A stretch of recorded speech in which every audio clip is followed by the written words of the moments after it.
Good morning, guys. Saving with Shay. Listen, I'm at Walmart.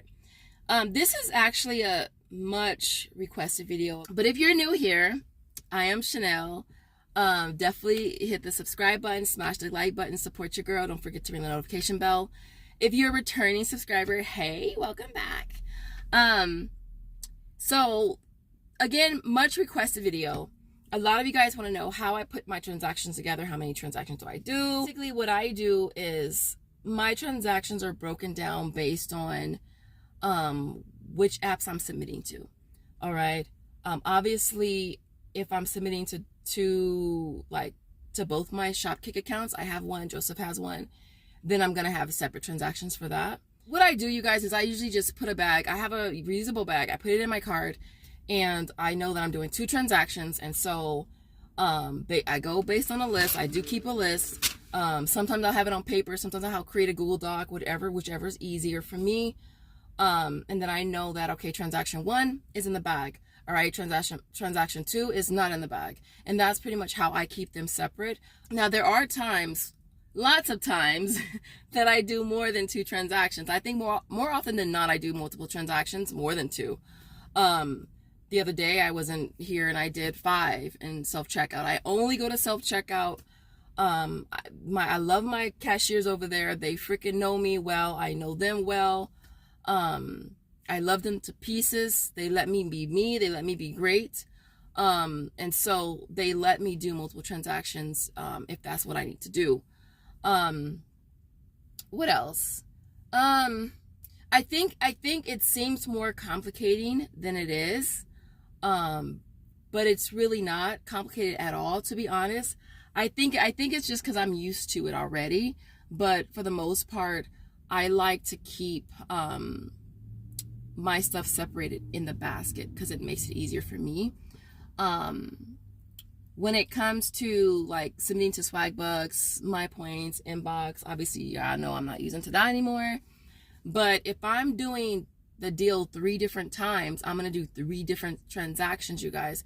I think some of you guys misunderstood my video yesterday. I guess some of you guys may think that I do submit the same receipt to Swagbucks, My Points, Inbox, and well, ta-da, but I don't. If I do the deal 4 times, I'm submitting it 1 time per app, and I'm doing different transactions. I'm actually buying the product 4 different times. I'm submitting to those apps. I usually don't do any more than 2 at a time. So I usually will start off with Swagbucks and My Points, and then I'll do Inbox and ta-da.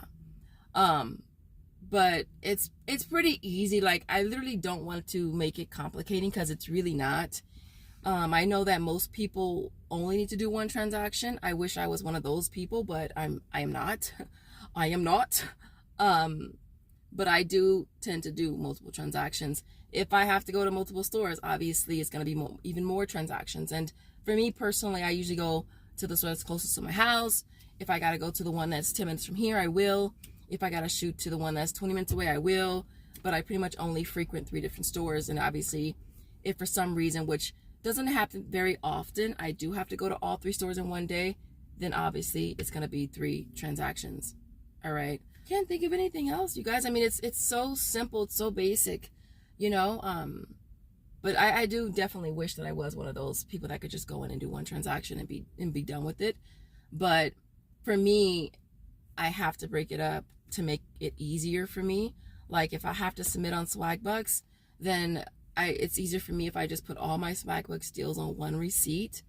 If I have to do My Points, they're on another receipt. If I'm doing Shopkick or Checkout 51, I can mix those deals in between the 2 transactions. But for the most part, I use Joseph's Checkout 51 account primarily. I almost never use mine. I use both Shopkick accounts. I normally do both the same day. I just tend to mix in like 1 transaction I might do my Shopkick account, and then the second transaction I'll do his, but I'll put all of my Ibotta rebates onto his transaction so they're different. I've noticed with Shopkick, if I do 2 transactions that are identical, even though they are different, may have different TC numbers, our barcodes may have different forms of payment even, Shopkick will tend to read the second submission as a duplicate, and I always have to put a ticket in. So I know that if I am doing Shopkick on both accounts, a lot of it is going to have to do with me adding extra items, or even perhaps scanning the items in a different order. And so like yesterday, I did Shopkick on 2 accounts. One, I added the Cheetos and the Lay's, the little bags of chips. I scanned those first, so they're at the top of the receipt. So it's less likely that they'll read that as a duplicate receipt. And so I don't know what else to add. What I'm gonna start doing with Ibotta, though, I think, because some of their offers do exclude the coupon, and there has been times where I've used the coupon and I've still gotten credit. Even though I've corrected the receipt, it still goes through. It's weird.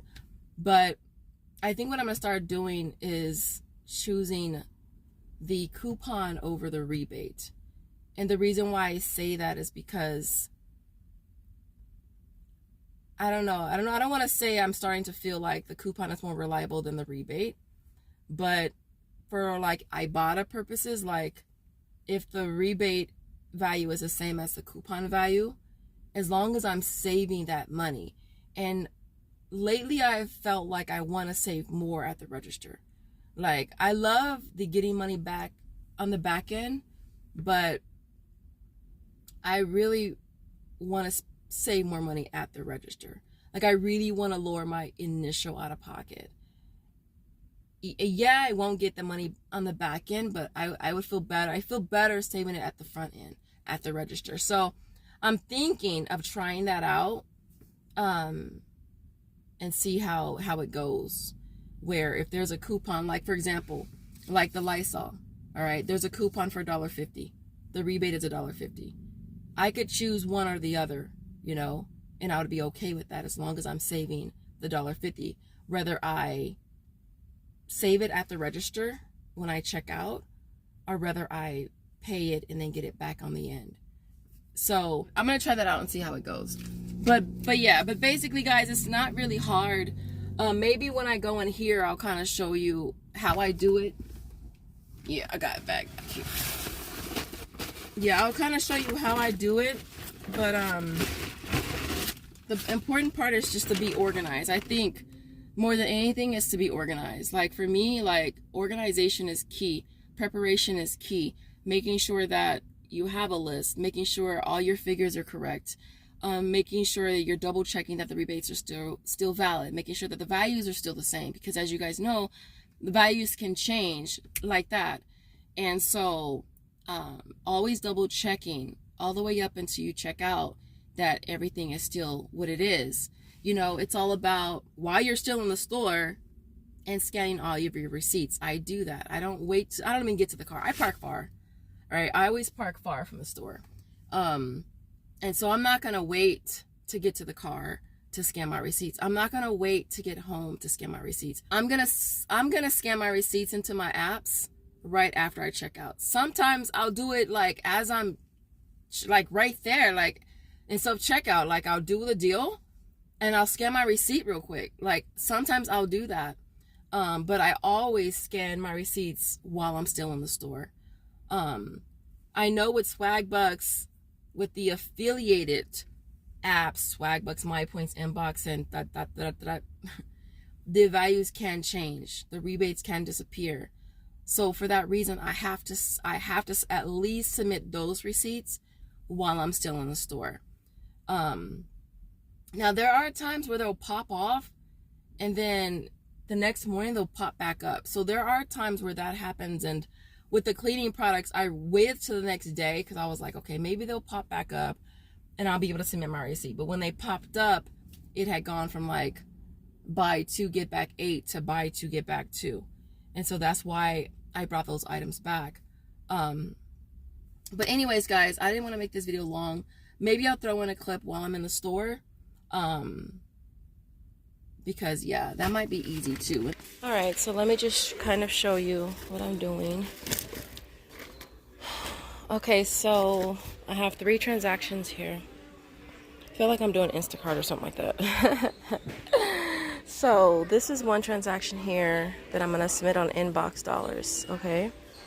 The Lysol's on inbox, and the core bar is on for the Venmo rebate, and then these two are for Shopkick from my account. This is Shopkick for Joseph's account because these balls, these Fruits balls are the rebate on his account is higher than mine, so this is Shopkick. What I might just do is do this transaction here with all of this stuff here. This is mostly Ibotta and my points. We're doing the Arm & Hammer for my points, the Mucinex my points. I think the Hungry Jack is on there for 10 cents. The Martha White is on there for 10 cents. I also have one for 10 cent Fritos, 10 cent Doritos. And yeah, so this is pretty much how I do it though, how I keep it separate. Just because it makes it easier for me to know what I'm doing when I get to the register. I said I was only gonna do 2 and I still ended up doing 3.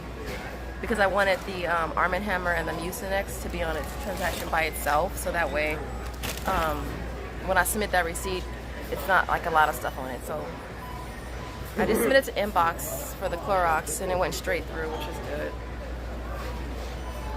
Now I gotta submit for the other ones, so yeah.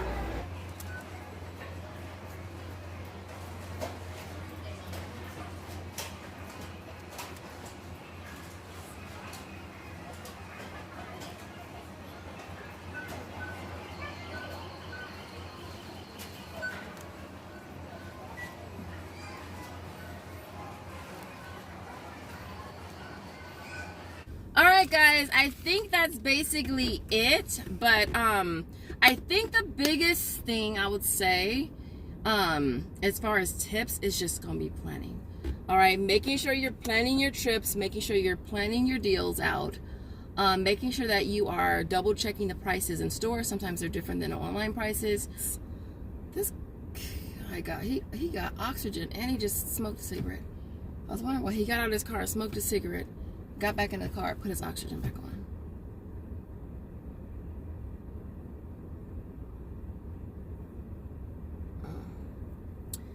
But anyways, I'm gonna let him do him, and I'm gonna sit here and I'm gonna do me. Double checking, triple checking that your rebates are still there before you check out, because I know we all hate I hate returning stuff. Like, I don't like returning stuff, but I have absolutely no problem returning something. And so yeah, it's always good to double check, triple check before you actually check out. Other than that, you guys, I hope that this video was helpful to you. If it was, don't forget to show your little love by liking this video. You guys, I got so many compliments on this sweater. I got this 2 years ago on clearance, Christmas clearance here at Walmart. I bought 3 of them, 1 for my sister, 2 for myself. I got extra large and large. And whenever I wear it, I get so many compliments. I only wear it around Christmas time, but I mean, technically speaking, it's a sweater you can wear year-round. But anyways, listen, I'll leave it there. As always, thank you guys so much for watching, and I will see you guys in the next video. Thanks for watching. I said that twice. I did. Anyways, thanks for watching, guys.